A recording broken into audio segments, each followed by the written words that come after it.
मित्रों, पश्चिम बंगाल का चुनाव जो जो आगे बढ़ता गया, त्यों-त्यों तृणमूल कांग्रेस का जन समर्थन और मनोबल नीचे गिरता गया और जैसे ही हिंसा मुक्त और शांतिपूर्ण चुनाव और मतदान संपन्न हो गया तो तृणमूल कांग्रेस के मन की अशांति और बेचैनी बहुत बढ़ गई और जैसे ही एग्जिट पोल के रुझान सामने आए तो ऐसा लगने लगा कि उनका संतुलन भी पूरी तरीके से खोने लगा और देश के इतिहास में पहली बार ऐसा हो रहा है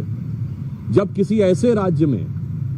जहां पर की चुनावी हिंसा एक सामान्य और सहज बात हो गई थी, 2018 के पंचायत चुनावों में 75 लोगों की हत्या हुई थी। उस राज्य में यदि विधानसभा के चुनाव बगैर कोई विशेष हिंसा के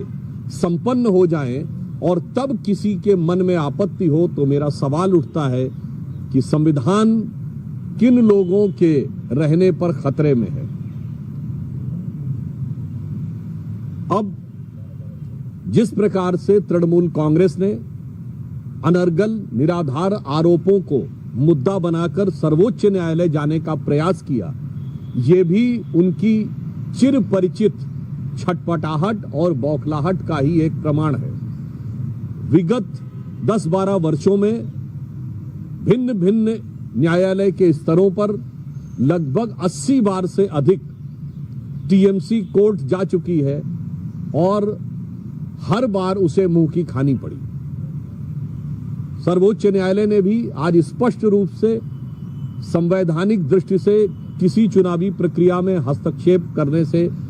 की तृणमूल कांग्रेस की याचिका खारिज कर दी। उल्लेखनीय बात यह है कि श्री रामलला विराजमान के खिलाफ बाबरी मस्जिद एक्शन कमेटी का केस लड़ने वाले तमाम आतंकवादियों के प्रति सहानुभूति रखने वाले और तृणमूल कांग्रेस के प्रति राजनीतिक रूप से अभिभूत रहने वाले श्री कपिल सिब्बल जी की याचिका आज पूरी तरीके से खारिज कर दी गई। अब उनके मन में जो प्रश्न उठता था कि उनको अमुक केंद्र सरकार के कर्मचारियों पर भरोसा नहीं है, राज्य सरकार के कर्मचारियों पर भरोसा है, तो मैं ममता जी से कहना चाहता हूं, आज भरोसे का सवाल आपके खुद के ऊपर है। जब आईपैक के ऊपर रेड हुई तो यह पहली बार ऐसा हुआ जबकि कोई मुख्यमंत्री स्वयं वहां पहुंच गई, अर्थात उनको अपनी पुलिस और अपनी राज्य सरकार की एजेंसी पर भरोसा नहीं था। पॉइंट नंबर 2, वो वहां पर खुद अंदर गई, अर्थात उनको अपने पर्सनल स्टाफ पर भी भरोसा नहीं था। पॉइंट नंबर 3, उन्होंने खुद उठाकर वो हरे रंग की फाइल अपने हाथ में रखी, अर्थात उनको अपने किसी निजी सहयोगी पर भी भरोसा नहीं था। तो जब भरोसा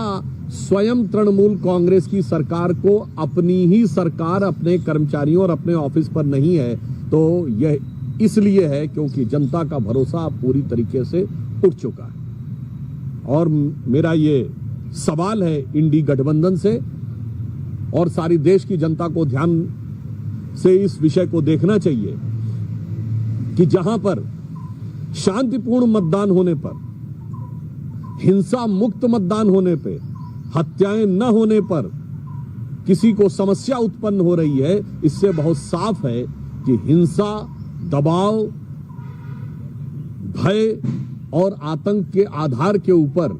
जो सत्ता बनाने का प्रयास था वह आज पूरी तरीके से भरभराता जा रहा है और संवैधानिक उपकरणों का इस प्रकार से दुरुपयोग करना और संवैधानिक संस्थाओं में बार बार जाकर न्यायालय को इतनी बार जाना,